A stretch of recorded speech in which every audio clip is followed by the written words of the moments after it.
The morning sun filtered through the tall windows of Lincoln Middle School, casting long shadows across the polished hallway floors. Emma Chen walked slowly toward her music class, her worn backpack hanging heavily on her shoulders. She kept her eyes down, watching her scuffed sneakers move one step at a time across the tiles. Other students rushed past her, laughing and chatting about their weekend plans, but Emma stayed quiet. Invisible in the crowd, music class was in the old wing of the school, where the ceilings were higher and the air always smelled faintly of wood polish and old books. Emma had grown to dread this class more than any other. It wasn't because she disliked music. In fact, music was the one thing in her life that made sense, the one thing that felt like home. But Mrs. Catherine Pierce, the music teacher, had made it clear from the first day that Emma didn't belong. Mrs. Pierce was a woman in her late 50s with sharp features and an even sharper tongue. She wore her gray hair pulled back in a tight bun and favored dark blazers that made her look even more severe. She had been teaching at Lincoln for 20 years and took great pride in the school's music program. Her students had won competitions, performed at state events, and several had gone on to prestigious music schools. Mrs. Pierce ruled her classroom like a kingdom, and she expected nothing less than perfection. Emma pushed open the heavy door to the music room. The space was large, filled with rows of chairs facing a grand piano that sat near the front windows. Instrument cases lined the back wall, and posters of famous composers watched from every corner. Emma quickly found her usual seat in the back row, hoping to disappear into the background as she always did.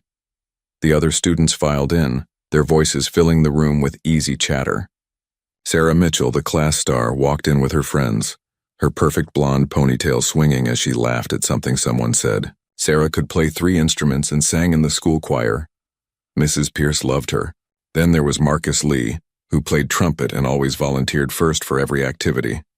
And Jessica Rodriguez, whose parents donated money to the music program every year. They were the favorites, the ones who belonged. Emma watched them take their seats near the front where Mrs. Pierce could see them easily. She sank lower in her chair, trying to make herself small. She had learned this skill over the past 3 months since her family had moved to this town. Being invisible meant being safe. It meant avoiding attention, avoiding questions, avoiding the looks of pity or judgment. Mrs. Pierce entered the room precisely at 9 o'clock, as she did every Monday, Wednesday, and Friday. She set her leather bag on the desk and surveyed the class with her critical gaze. Emma felt her stomach tighten.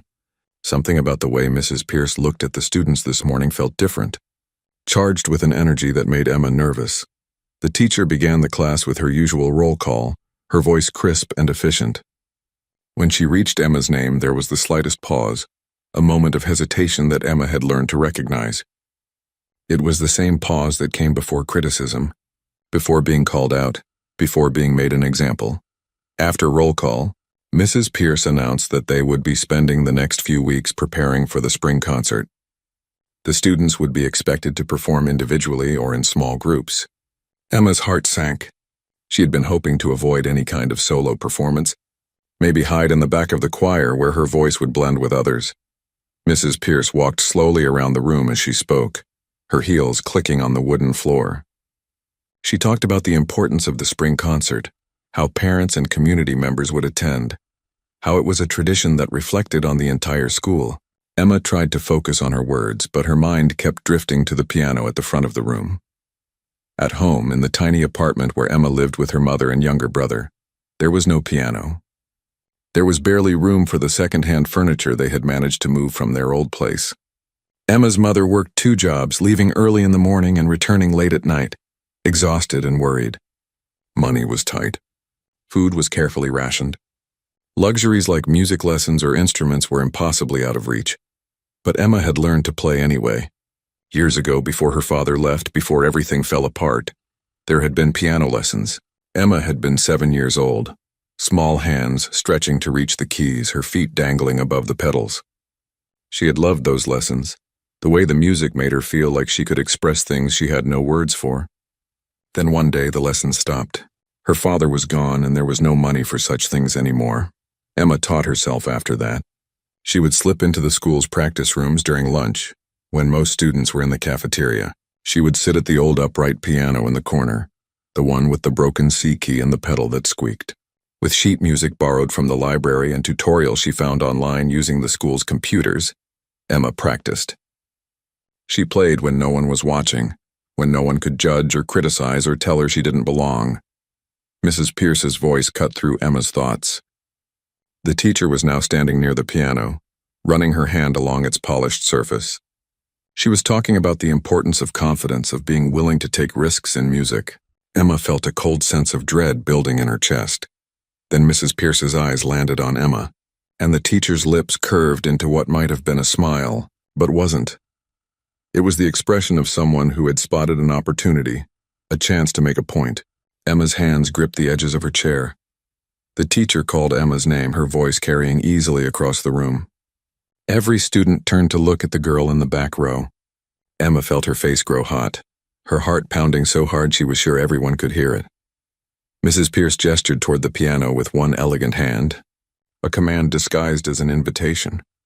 Emma stood on shaky legs, her backpack sliding from her chair to the floor with a soft thud. She could feel every eye in the room watching her as she made the long walk to the front. The distance seemed impossible, stretching on forever. She heard whispers behind her, saw smirks on familiar faces. Everyone knew Emma was the scholarship kid, the one who didn't belong, whose clothes were always a season behind and whose lunch was whatever the cafeteria gave out for free. When Emma reached the piano, Mrs. Pierce was waiting with her arms crossed, that same cold smile on her face. The teacher gestured to the bench and Emma sat down carefully, her hands trembling as she placed them in her lap. The keys stretched out before her, black and white, familiar and terrifying all at once. Mrs. Pierce addressed the class without looking at Emma. She spoke about how some students thought they could coast through music class without really trying, how some people believed that natural talent was enough without proper training or education. Her words were sharp, designed to cut, and Emma understood immediately that she was the target of this lesson. The teacher then did something Emma hadn't expected. She walked to her desk and pulled out a piece of sheet music, something complex and difficult. Emma caught a glimpse of the title as Mrs. Pierce placed it on the piano's music stand. It was a Chopin nocturne, a piece that required years of training and practice. Emma's stomach dropped. Mrs. Pierce announced to the class that Emma would now demonstrate her piano skills. There was a challenge in her voice, a certainty that Emma would fail, that this moment would prove whatever point the teacher was trying to make. Some students shifted uncomfortably in their seats. Others leaned forward with interest, ready to watch the spectacle. Sarah Mitchell whispered something to her friend and they both giggled. Emma stared at the sheet music. The notes swam before her eyes, black dots on white lines that suddenly seemed impossible to read. Her hands were still shaking and she pressed them against her thighs, trying to steady herself.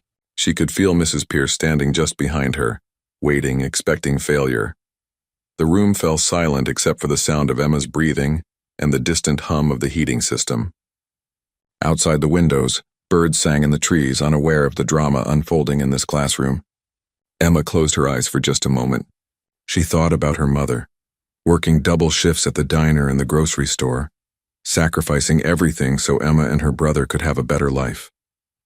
She thought about her little brother, Tommy, who believed Emma could do anything.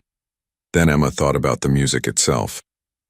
Not the performance, not the judgment, not Mrs. Pierce or the class or the fear that threatened to overwhelm her, just the music. She remembered the feeling of sitting at the old piano in the practice room, alone with just the notes and her fingers and the sound that filled the empty space around her. Music had been her escape, her comfort, her voice when everything else was taken away. Emma opened her eyes and looked at the sheet music again. This time the notes made sense. She had never played this particular piece before, but she understood it. She could see the patterns, the way the melody moved and breathed, the emotion embedded in every measure. Her hands moved to the keys and the shaking stopped. She began to play. The first notes were soft, tentative, as Emma felt her way into the piece. But within moments something shifted. Her fingers found their rhythm, moving across the keys with a confidence that came from somewhere deep inside her. The music filled the room, rich and complex, the melody weaving through harmonies that spoke of longing and beauty and sadness. Emma forgot about Mrs. Pierce. She forgot about the other students. She forgot about being poor, being different, being the outsider who didn't belong.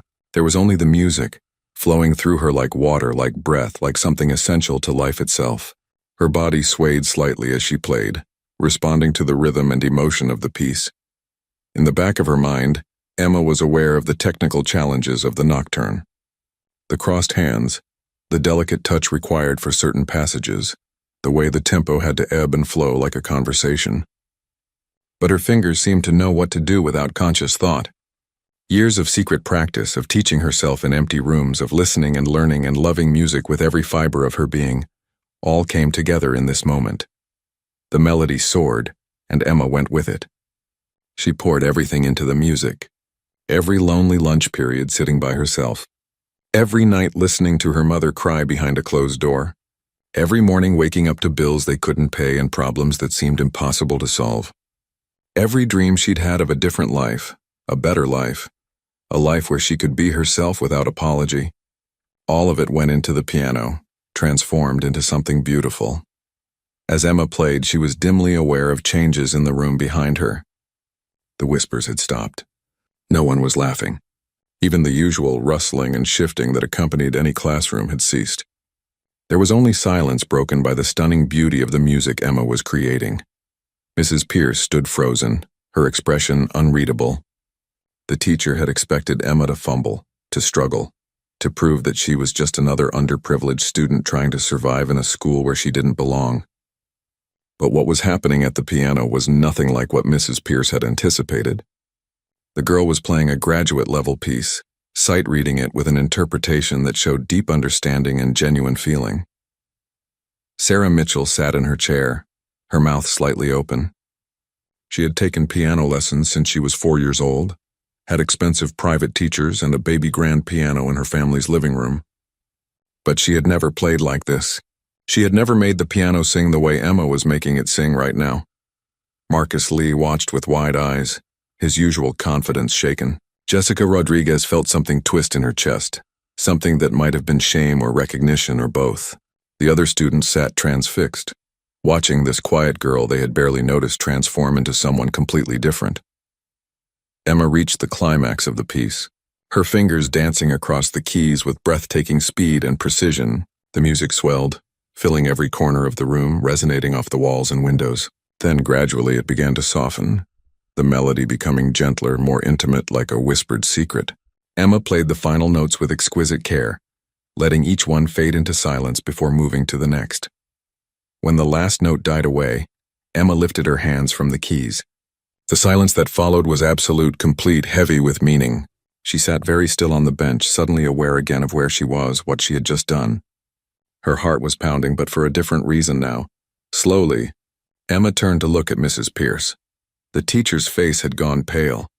Her carefully constructed expression of superiority cracked and crumbling. Mrs. Pierce opened her mouth as if to speak, but no words came out. She looked like someone who had just witnessed something impossible, something that challenged everything she thought she knew.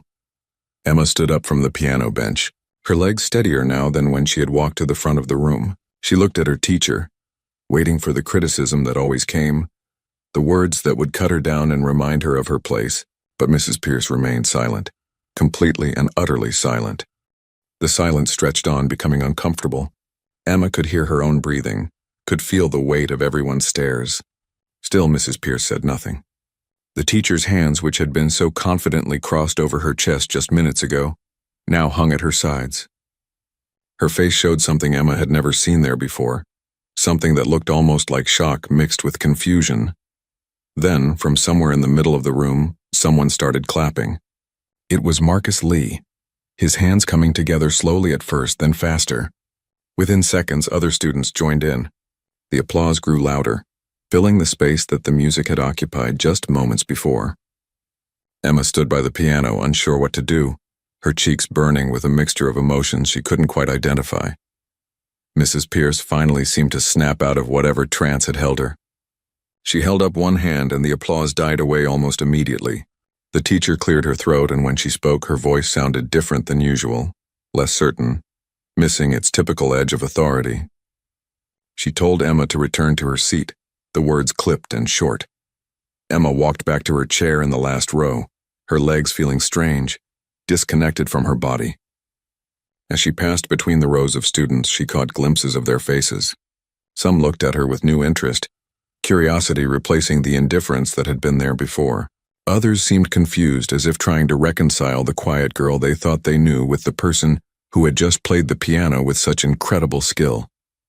Mrs. Pierce continued with the lesson, but something had fundamentally changed in the classroom. The teacher's voice lacked its usual confidence. She stumbled over words, lost her train of thought, and had to check her notes more than once. The students noticed, whispering among themselves, sensing that something significant had just happened, even if they couldn't fully understand what it meant. Emma sat in her seat, her hand still tingling from the feel of the piano keys. She stared at her desk, trying to process what had just occurred. She had played, really played, not in secret, not hidden away in an empty practice room, but in front of everyone. And she had played well, better than well. She had played the way the music lived inside her heart, the way she had always dreamed of playing but never dared to do in public.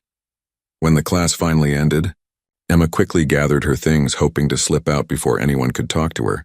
But as she stood up, Sarah Mitchell was suddenly there, blocking her path. Emma tensed, expecting mockery or some cruel comment. Instead, Sarah looked at her with an expression Emma couldn't quite read. Sarah asked where Emma had learned to play like that, her voice genuinely curious rather than mocking. Emma mumbled something about teaching herself, about practice rooms and library books. Sarah's eyes widened. She mentioned her own expensive lessons, her private teacher who charged $200 an hour, and how she had never been able to play anything as beautifully as what Emma had just done. There was something in Sarah's voice that might have been respect, or maybe envy, or perhaps just honest admiration. Other students began gathering around, asking questions, making comments. Emma felt overwhelmed by the sudden attention. She had spent so long trying to be invisible, and now everyone seemed to see her. It was terrifying and thrilling at the same time. She answered their questions in short sentences, still not quite believing this was happening. Mrs. Pierce remained at her desk, organizing papers with unusual intensity, not looking at the students clustered around Emma. When the bell rang for the next period, the music teacher's voice cut through the chatter. She called Emma's name, asking her to stay behind for a moment. The other students filed out, many of them glancing back with curious expressions. Emma approached the teacher's desk slowly, her earlier confidence fading. She prepared herself for what was coming. Mrs. Pierce would accuse her of cheating somehow or claim she had played the piece before and lied about sight reading it. Teachers like Mrs. Pierce always found a way to maintain control, to explain away anything that challenged their worldview. But what Mrs. Pierce said surprised Emma completely. The teacher asked in a voice that was almost quiet, almost humble, where Emma had learned to play. How long had she been taking lessons? Who was her instructor? The questions came quickly, and beneath them Emma could hear something like desperation, as if Mrs. Pierce needed answers that would make sense of what she had witnessed. Emma told the truth. She explained about the lessons when she was young, before her father left. She talked about teaching herself afterward, using whatever resources she could find. She mentioned the practice rooms where she played during lunch, the online tutorials she watched on the school computers, the sheet music she borrowed from the public library. She spoke quietly, matter-of-factly, as if these things were normal and not evidence of a hunger for music so strong that nothing could suppress it. Mrs. Pierce listened, her face showing a complex array of emotions.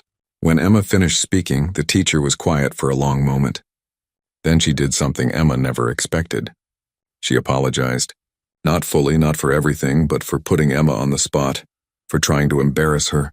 The words came out stiffly, as if Mrs. Pierce wasn't accustomed to apologizing, especially not to students like Emma. Emma didn't know what to say. She nodded, accepting the apology without really understanding it. Mrs. Pierce then mentioned the spring concert, saying she would like Emma to perform a solo piece. It wasn't phrased as a question, but it wasn't quite a command either. It hung in the air between them, an offer wrapped in uncertainty. Emma's first instinct was to refuse. Playing alone in a practice room was one thing. Performing in front of an auditorium full of parents and teachers and students was something else entirely. But before she could voice her hesitation, she thought about what her mother always said.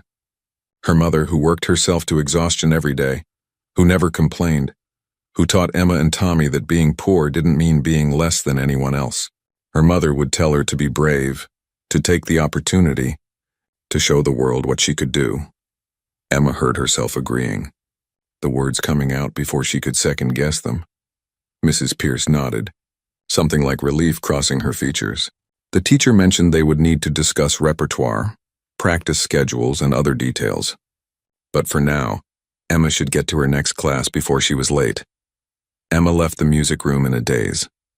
The hallways were crowded with students rushing between classes, slamming lockers, shouting to friends.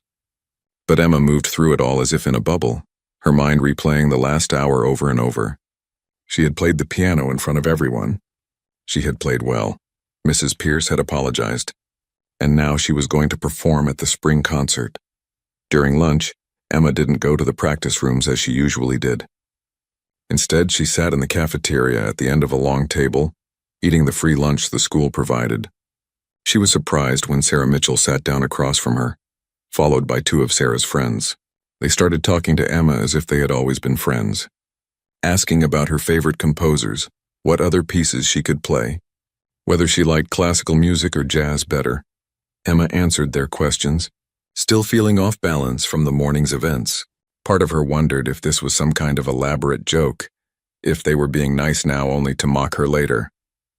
But Sarah seemed genuinely interested, and her questions showed real knowledge of music.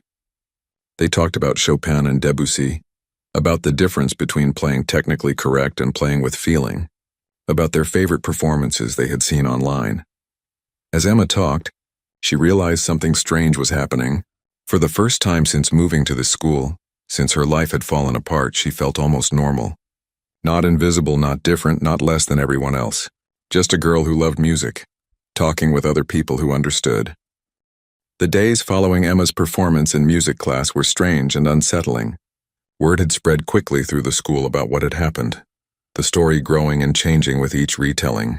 Some students said Emma had played a piece so difficult that even professional pianists struggled with it. Others claimed Mrs. Pierce had actually cried, though that wasn't true. The truth was dramatic enough without embellishment, but middle school students loved a good story. Emma found herself suddenly visible in a way she had never been before. Students she had never spoken to would nod at her in the hallways.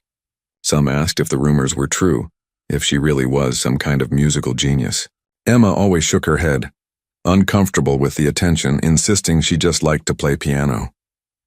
But the label had been attached to her now, and there was no removing it. Mrs. Pierce's behavior toward Emma had changed completely. The teacher who had once looked at Emma with thinly veiled disdain now watched her with something more complex, a mixture of respect and confusion, and perhaps even a little fear. Fear that she had been wrong, that her judgment had failed her, that a student she had dismissed had been extraordinary all along. In their next music class, Mrs. Pierce asked Emma to stay after again. This time the teacher wanted to discuss the spring concert performance in detail. She had several pieces in mind, all of them challenging, all of them showcase pieces that would highlight Emma's obvious talent. She spread sheet music across her desk, talking quickly, almost nervously, about the pros and cons of each selection. Emma looked at the music Mrs. Pierce had chosen. They were all impressive pieces, the kind that would make audiences gasp and critics take notice. But as Emma studied the notes, she felt a growing sense of disconnection. These pieces were beautiful, but they weren't hers. They were showpieces, designed to demonstrate technical skill rather than express genuine emotion. Emma surprised herself by speaking up. She told Mrs. Pierce she would rather choose her own piece for the concert. The teacher looked startled, then defensive. She started to explain why her choices were better, more appropriate for a school concert, more likely to impress. But Emma stood her ground politely but firmly. She said she wanted to play something that meant something to her personally, something that expressed who she was rather than just what she could do. Mrs. Pierce was quiet for a long moment. Emma could see the internal struggle playing across the teacher's face. This was a woman who was used to being in control, who had run her music program with an iron fist for 2 decades. But she was also a woman who had just been confronted with the limits of her own judgment, who had tried to humiliate a student only to discover that student possessed remarkable gifts. Finally, Mrs. Pierce agreed. She asked what piece Emma had in mind. Emma mentioned a lesser-known work by a contemporary composer, a piece about finding home after a long journey. It wasn't as technically flashy as the pieces Mrs. Pierce had suggested, but it was deeply emotional and required a mature interpretation. Mrs. Pierce looked surprised by the choice, then nodded slowly, saying they could work with it. Over the following weeks, Emma's life developed a new rhythm. She still kept to herself mostly, still sat in the back of most classes, still ate lunch at the end of the table, but now there were people who sought her out. Sarah Mitchell had genuinely befriended her, and they often talked about music during lunch. Marcus Lee asked her advice about his trumpet playing. Even students from other grades heard about her and came to listen when she practiced in the music rooms. The practice rooms became less of a hiding place and more of a studio. Emma still went there during lunch, but now she sometimes found other students waiting outside hoping to hear her play. At first this made her uncomfortable, but gradually she got used to the audience. She would play while they listened, and afterward they would talk about the music, about what worked and what didn't, about interpretation and feeling. Mrs. Pierce had assigned Emma the best practice room, the one with the newer piano and better acoustics. The teacher also began giving her actual coaching, showing up during Emma's practice time to offer suggestions and guidance. These sessions were awkward at first. Mrs. Pierce didn't apologize for her earlier behavior beyond that one stiff acknowledgement, and Emma didn't expect her to. But the teacher was trying in her own way to make amends through action rather than words. One afternoon, while Emma was practicing the piece for the spring concert, Mrs. Pierce stopped her in the middle of a passage. The teacher explained that Emma was playing the notes correctly, but missing the deeper meaning of the music. The composer had written this piece after returning to her childhood home after many years away, and the music needed to reflect that bittersweet mixture of joy and loss, of belonging and alienation. Emma listened, then asked Mrs. Pierce how she was supposed to feel something she hadn't experienced. She had never returned home because she had never really had a stable home to return to. Her family had moved 5 times in the past 3 years, always chasing cheaper rent and better job opportunities. Home for Emma was an abstract concept, a dream rather than a memory. Mrs. Pierce was quiet, studying Emma with an expression that might have been understanding. Then the teacher did something unexpected. She sat down on the bench next to Emma and began to play the piece herself. Mrs. Pierce's technical skill was evident, but more than that, her interpretation was filled with genuine emotion. When she finished, she explained that she had grown up poor too, had fought her way through school and university, had spent years proving herself in a field that didn't welcome people like her. Emma stared at her teacher, seeing her clearly for the first time. Beneath the severe exterior and the sharp words, Mrs. Pierce was someone who had struggled, who had been judged and dismissed, who had built walls around herself as protection. The teacher had looked at Emma and seen a younger version of herself, and instead of feeling compassion, she had felt threatened. She had tried to prove that Emma would fail the way she had once feared she would fail herself. Mrs. Pierce told Emma that home wasn't just a physical place. It could be a feeling, a moment, a piece of music that made you feel understood. She suggested Emma think about what made her feel at home, what made her feel safe and seen and valued. Then she should play that feeling, translate it into music, make the piano express what words couldn't. After Mrs. Pierce left, Emma sat alone at the piano for a long time.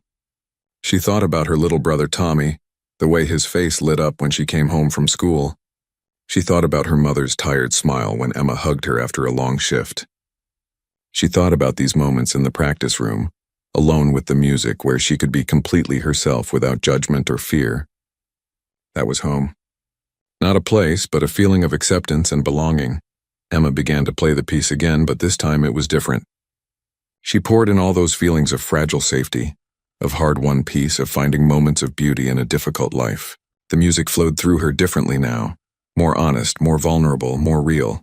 When she finished, she knew this was how the piece needed to be played. At home that evening, Emma's mother noticed something different about her daughter. Emma seemed lighter somehow, less burdened. Over their simple dinner of rice and beans, Emma talked about the spring concert, about playing piano, about the teacher who had changed her mind about her. Her mother listened, her tired eyes growing bright with tears she didn't let fall. She reached across the table and squeezed Emma's hand. telling her how proud she was. Tommy, who was only 8, asked Emma if she would be famous.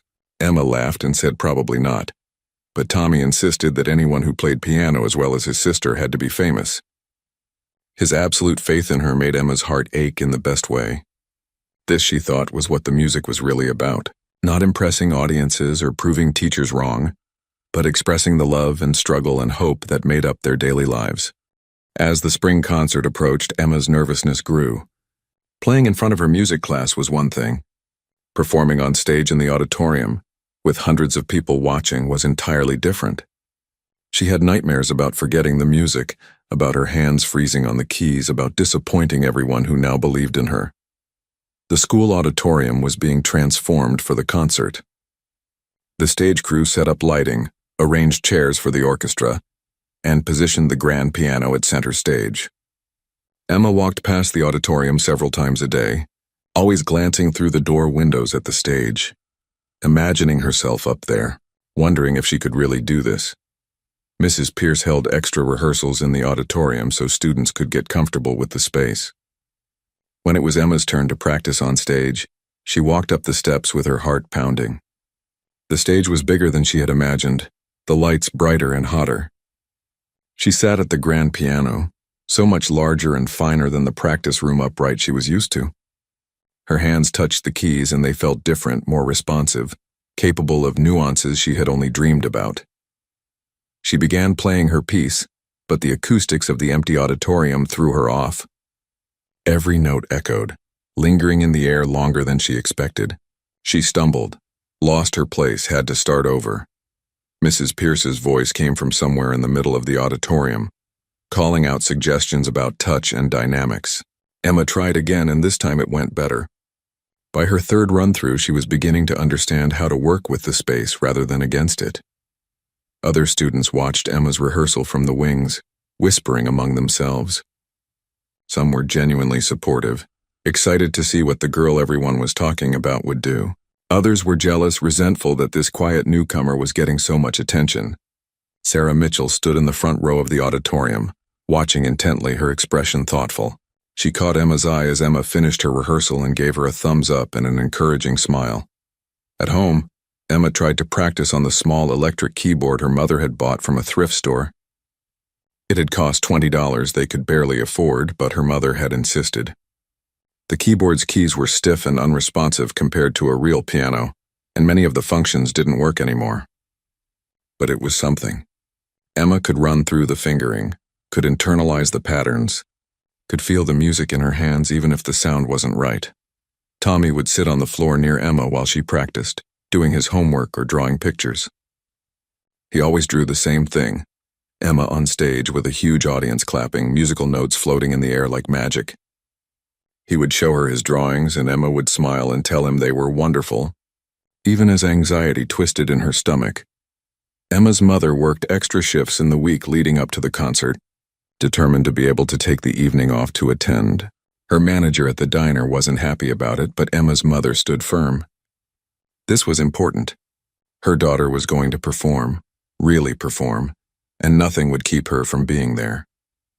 The night before the concert, Emma couldn't sleep. She lay in bed, staring at the ceiling, running through the piece in her mind over and over. She thought about everything that had led to this moment. The years of secret practice, the loneliness, the poverty, the determination to find beauty and meaning in a life that often felt overwhelming.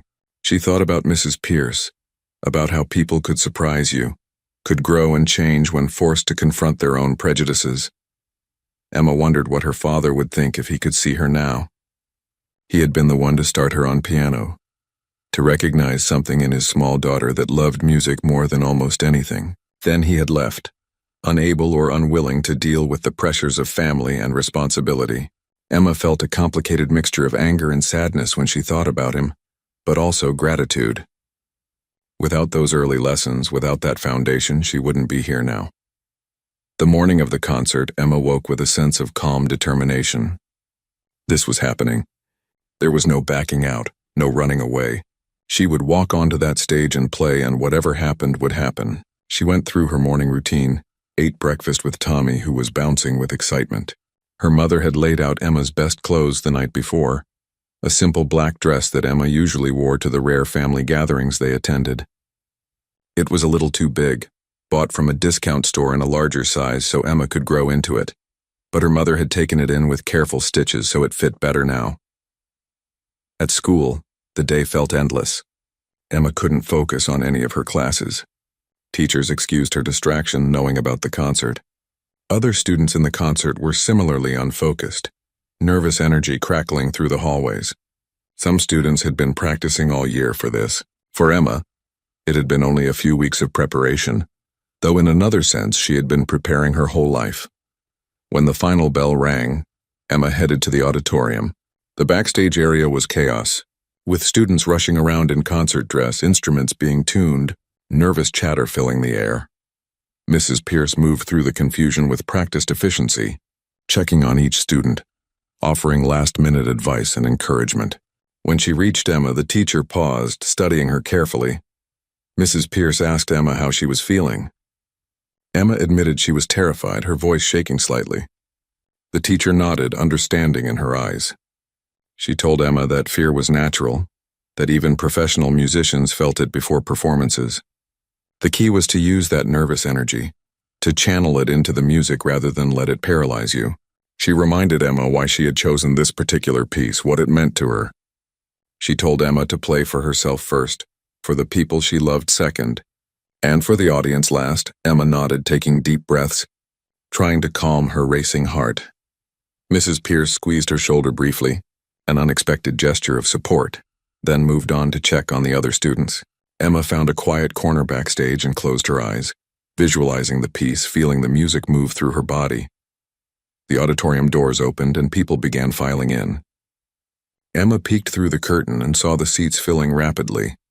Parents, teachers, students from other classes, even some people from the community who always attended school events. The auditorium held 300 people, and it looked like every seat would be filled.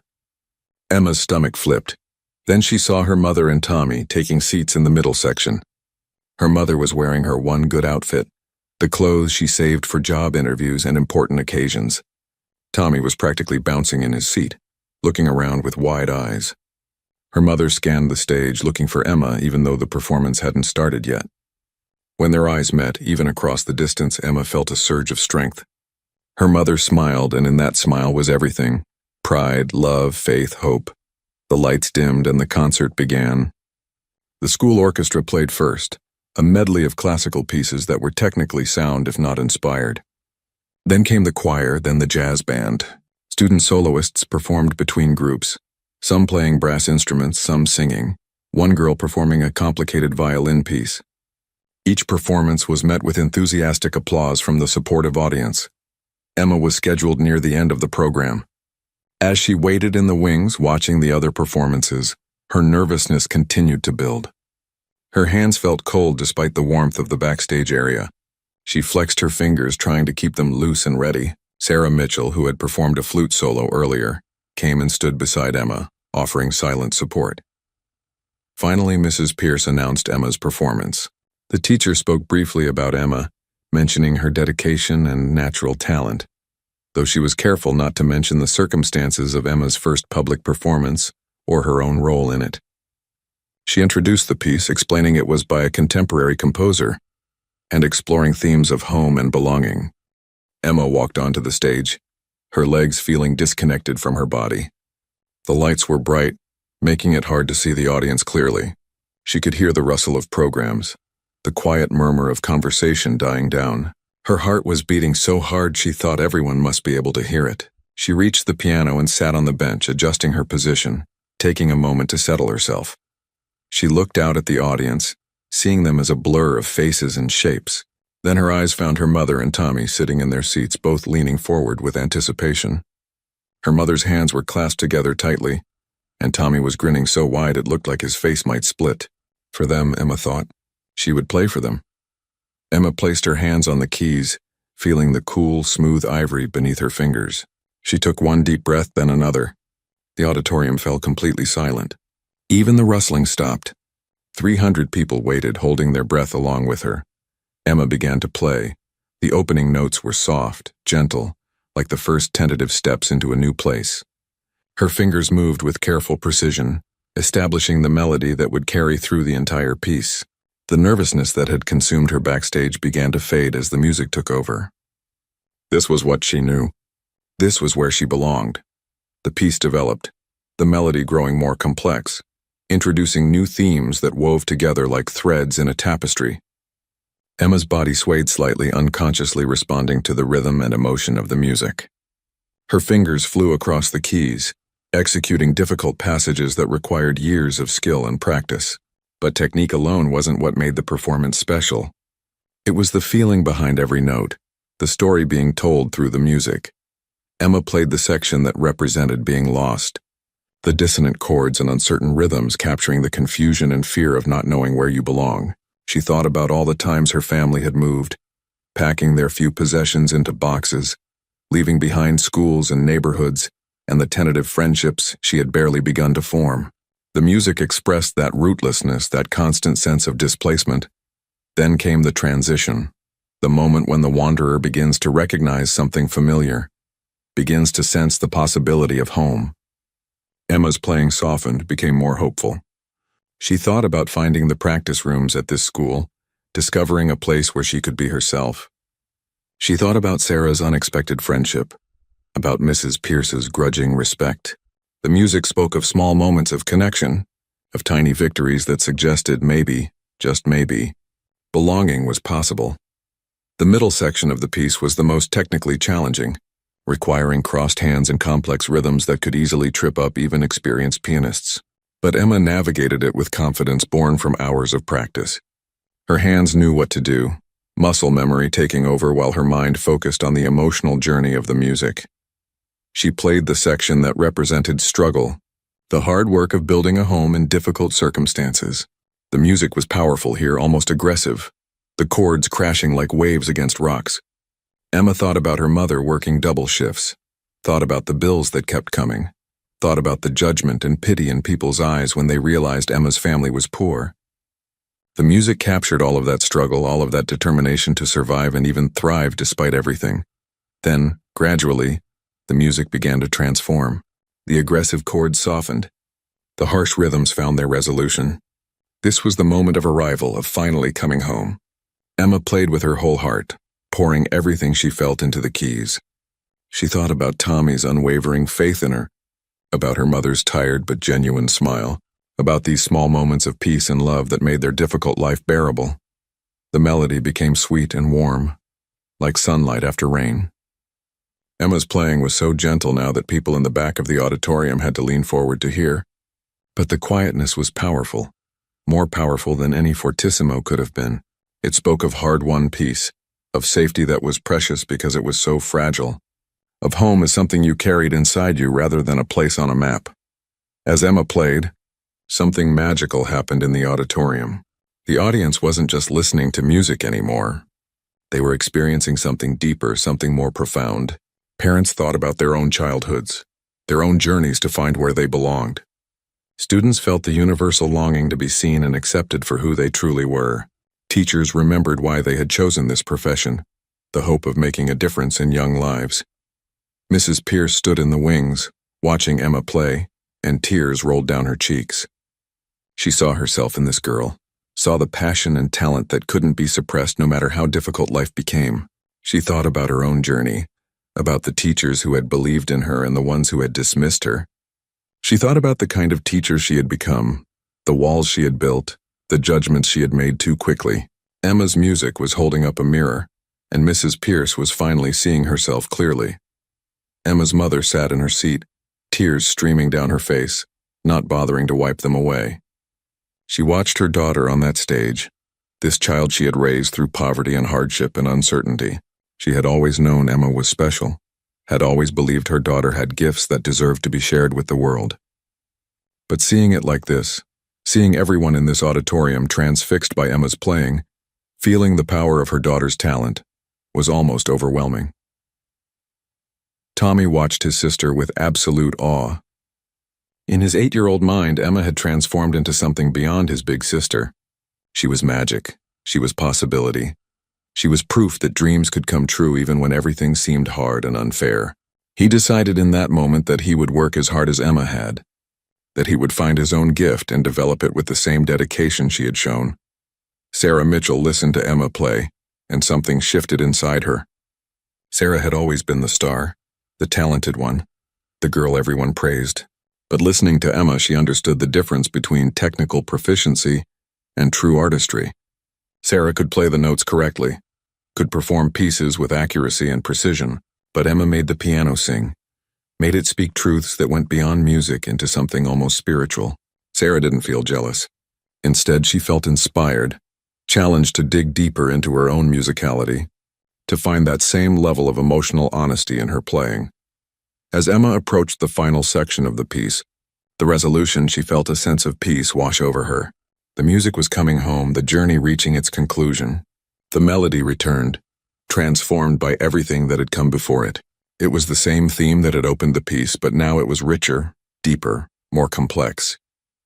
It spoke of home not as a destination, but as a state of being, as acceptance of yourself and your journey. Emma played the final measures with exquisite care, each note given space to breathe and resonate. The melody grew quieter and quieter, fading like the last light of day. Her hands moved more slowly, the music becoming so soft it was almost silence. And then, with one last gentle touch, the final note hung in the air, pure and clear and beautiful. Emma lifted her hands from the keys and sat very still. The note faded into silence. For a long moment, the auditorium remained completely quiet, as if the entire audience was holding its breath. Emma could hear her own heartbeat, could feel the sweat on her palms, could sense the weight of 300 pairs of eyes on her. Then someone started clapping. It was Emma's mother standing up in her seat, her hands coming together with fierce pride. Within seconds, the entire auditorium erupted. People rose to their feet, applause thundering through the space. The sound was overwhelming, washing over Emma in waves. She sat at the piano, stunned, unable to quite process what was happening. The applause continued, growing louder. People weren't just clapping politely. They were celebrating, responding to something that had touched them deeply. Some wiped tears from their eyes. Others smiled with genuine joy. The ovation went on, longer than for any other performance that night, longer than was typical for a middle school concert. Emma stood up from the piano bench, her legs shaky. She faced the audience and managed a small, uncertain bow. The applause grew even louder. She looked for her mother and Tommy and found them still standing, clapping and cheering. Tommy was jumping up and down, waving his arms. Her mother had her hand over her heart, her face radiant with pride and joy and love. Mrs. Pierce came onto the stage, her own eyes red from crying. She stood next to Emma, putting a hand on her shoulder in a gesture of support and respect. The teacher looked out at the audience, then at Emma, and in that moment there was genuine admiration in her expression. She gestured for Emma to take another bow, and Emma did, this time a little more confidently. Finally, the applause began to die down, and people took their seats. Emma walked off the stage on trembling legs, barely aware of the backstage chaos around her. Sarah was there immediately, hugging her tightly, telling her the performance was incredible, life-changing, perfect. Other students crowded around, offering congratulations and praise. Emma accepted it all in a daze, still not quite believing what had just happened. The concert continued with a few final group performances, but Emma barely registered them. She found a chair in a quiet corner backstage and sat down, trying to calm her racing heart and process her swirling emotions. She had done it. She had stood on that stage in front of hundreds of people and played her heart out, and they had responded with something she had never expected. Acceptance, appreciation, recognition. When the concert finally ended, the auditorium emptied slowly as families congratulated their children and took photos. Emma emerged from backstage to find her mother and Tommy waiting. Tommy launched himself at her, wrapping his arms around her waist and talking so fast his words ran together. He told her she was amazing, that she was the best piano player in the whole world, that he had recorded part of her performance on their mother's old phone so they could watch it again and again. Emma's mother pulled her into a tight embrace, holding her for a long moment without words. When she finally pulled back, her eyes were shining with tears. She told Emma how proud she was, how beautiful the performance had been, how much it meant to be able to be there to witness it. She said that no matter how hard things got, moments like this made everything worthwhile. People Emma didn't know came up to congratulate her. Parents thanked her for such a moving performance. Community members asked if she planned to pursue music professionally. Teachers from other departments mentioned how impressed they were. Emma accepted the compliments awkwardly, not quite sure how to respond to so much positive attention. Sarah's parents introduced themselves, mentioning that their daughter hadn't stopped talking about Emma's talent. They asked if Emma had a private teacher, if she was planning to audition for the youth symphony, if she knew about the summer music program at the local university. Emma admitted she didn't have a teacher, couldn't afford programs like that. Sarah's mother looked thoughtful, exchanged a glance with her husband, and suggested they talk more later. Mrs. Pierce found Emma and her family before they left.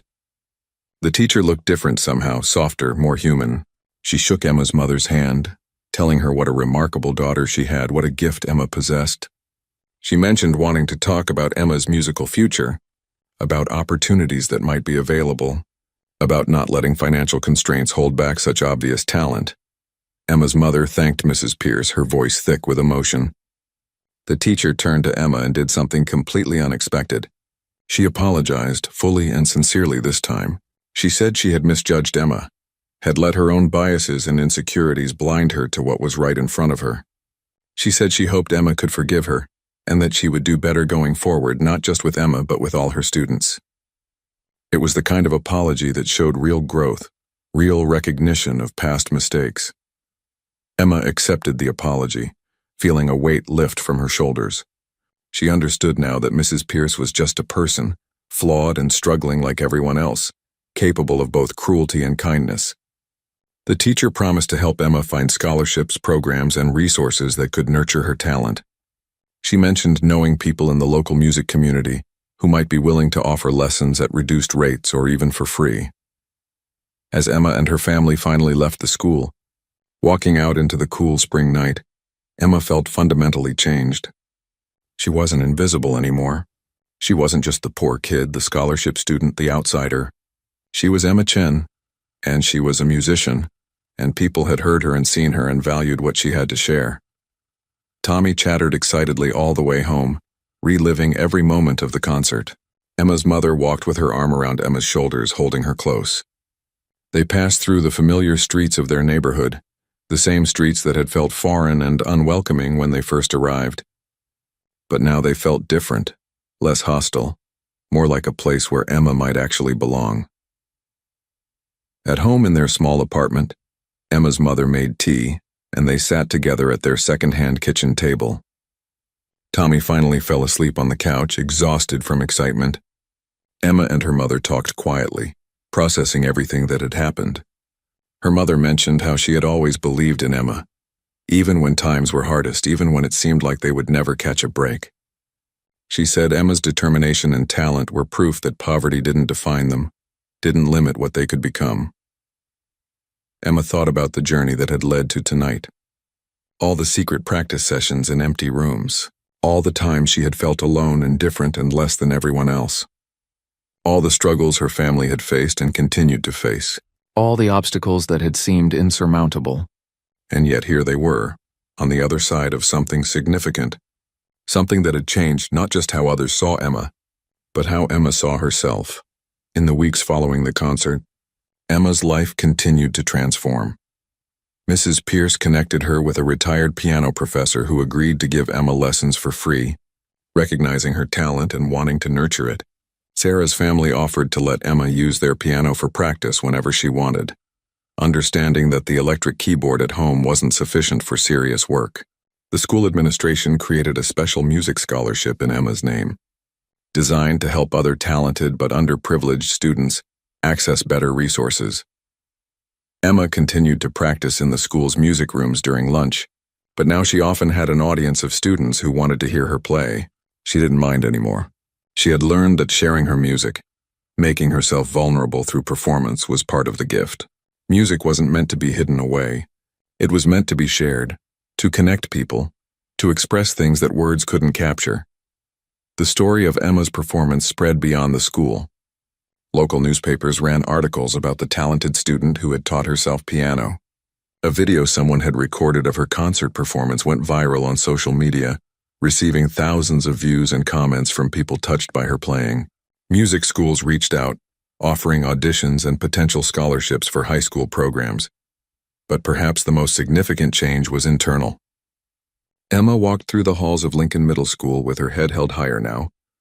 She no longer tried to be invisible. She had learned that being seen, being known, being herself was not something to fear but something to embrace. She had discovered that her talent, her passion, and her determination were valuable, were enough, were worthy of recognition and respect. Mrs. Pierce became a different kind of teacher after that night. She looked at all her students with fresh eyes, wondering what hidden talents and struggles she might be missing. She was gentler in her criticism, more open to being surprised. She told other teachers about what had happened, how she had almost crushed something beautiful through her own prejudice and narrow-mindedness. She became an advocate for students like Emma, fighting for resources and opportunities for those who showed promise but lacked means. Emma's mother continued working her 2 jobs, because bills still needed to be paid and life was still hard, but she carried with her the memory of that night, of watching her daughter shine on stage, of seeing the world recognize what she had always known. In her darkest moments, when exhaustion threatened to overwhelm her, she would remember Emma at the piano, playing with such beauty and power, and she would find the strength to keep going. Tommy never forgot watching his sister's performance. As he grew older, he would tell people about that night, about how Emma had been underestimated and had proved everyone wrong. He learned from her example that circumstances didn't have to determine destiny, that hard work and talent and determination could open doors that seemed permanently closed. He carried that lesson with him through his own challenges and struggles. Years later, when people asked Emma about the moment that changed her life, she would think about that morning in music class when Mrs. Pierce had tried to embarrass her. She would remember walking to the piano with her heart pounding, sitting down at the keys and making the choice to play with everything she had rather than holding back. She would recall the silence that followed her performance, Mrs. Pierce standing speechless, the recognition that something fundamental had shifted. But more than that, she would remember the spring concert, standing on that stage, playing not to prove herself to others, but to express the truth of her own experience. She would remember her mother's face in the audience, radiant with pride. She would remember the feeling of the music flowing through her, connecting her to everyone in that auditorium through shared emotion and beauty. Emma learned that night that talent alone wasn't enough. Neither was hard work or determination or even passion. What mattered most was the courage to be vulnerable, to share your gift with the world even when it felt terrifying, to refuse to let others' judgments or your own fears silence your voice. She learned that home wasn't a place but a feeling of belonging that came from being truly seen and accepted for who you were. The piano became Emma's voice, her way of speaking truths too deep for words. Through music, she could express the complexity of her experience, the struggle and hope and beauty and pain that made up her life. And in expressing it, she gave others permission to feel and express their own truths, creating connections that transcended the barriers of class and circumstance and background that seemed so insurmountable. Emma Chen never forgot where she came from, never forgot the struggles that shaped her, but she also refused to be defined solely by those struggles. She was poor, yes, but she was also talented, determined, passionate, and brave. She was all of these things at once, complex and contradictory and absolutely herself. And when she sat at a piano and played, none of the labels mattered anymore. There was only the music, honest and true and beautiful, speaking to anyone willing to listen.